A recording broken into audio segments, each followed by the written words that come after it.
Hey, what's up guys? Irish Telkle here and welcome back to Plants vs Zombies Garden Warfare 2. So today we're doing the how-to breakdown video of Peashooter. Now this is a class that some of you might remember from Plants vs Zombies Garden Warfare, the original game, and that's because he's made a reappearance, as a lot of the other characters have. Now, basically, to begin with, he's basically a splash cannon. His ability is basically a splash cannon, rather, that essentially just causes damage on hit and anything around it. So if you hit the ground next to an enemy, he'll cause about 10 damage. If you hit them bang on, they normally get around 35, which is pretty awesome, to be honest, as damage goes. He's a pretty powerful character, so it's definitely one to watch out for if you're playing it online. Now, his abilities are the Chili Bean Bomb, which is on his LB or L1 ability. This chucks out a little bean. As you can see here, it's got a little timer on it.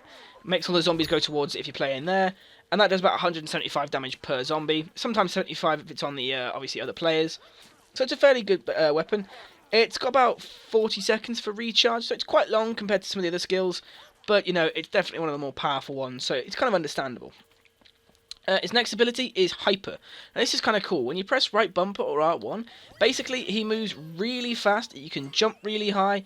It lasts about 10 seconds and the recharge is about 25 seconds. So that's pretty cool. And you know, it allows you to get to some places pretty quick and get up pretty high. And again, if you're using that while shooting, you're pretty much impossible. Well, not impossible to hit, but very hard to hit. And you can deal out quite a bit of damage at the same time. And then his final ability is the P-Gatling. If you press Y, you are fixed in place. And you can literally just fire your gun in a static location. It fires like a machine gun almost. You do 10 damage per shot, and you just absolutely destroy. If you get headshots, you do slightly more damage, but it's only slightly more, as it's only like 1 point of damage more, I think. If you press Y and don't actually fire a single bullet, if you press Y again, you can actually come out of it without having to recharge. If you do use it, and you know, like you use it all up, the recharge is around 30 seconds, so that's something to watch out for.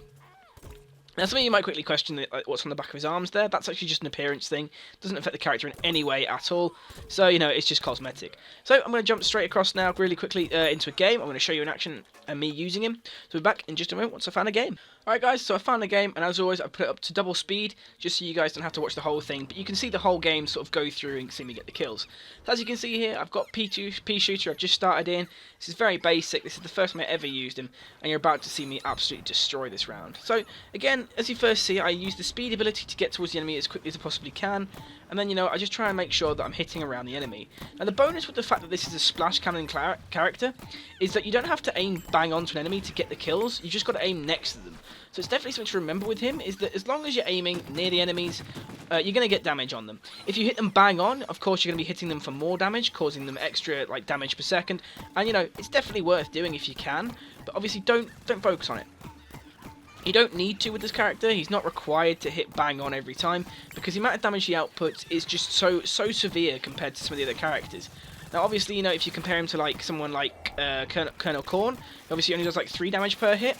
It's obviously it's a very different kind of damage output.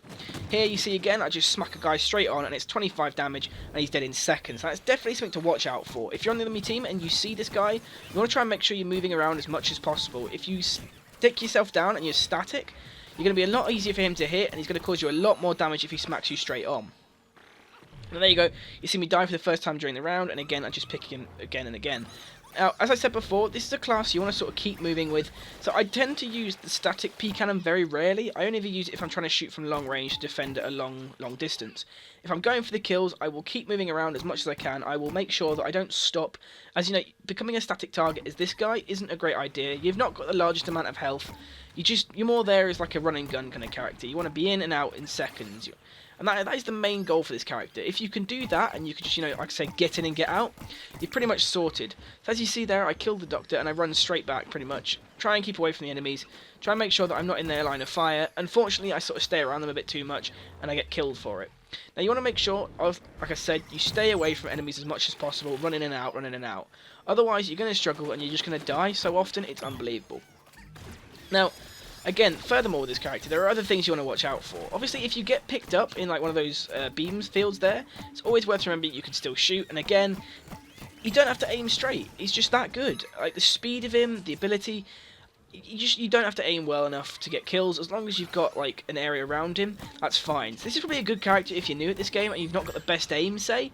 As long as you can hit near the enemy, you're going to be causing them damage and you're going to be helping your team get kills, or even getting kills yourself. So it's definitely worthwhile trying if you're new to the game, guys. Hopefully you guys have enjoyed this video. If you have, hit that like button, subscribe for more, and I'll see you in the next one.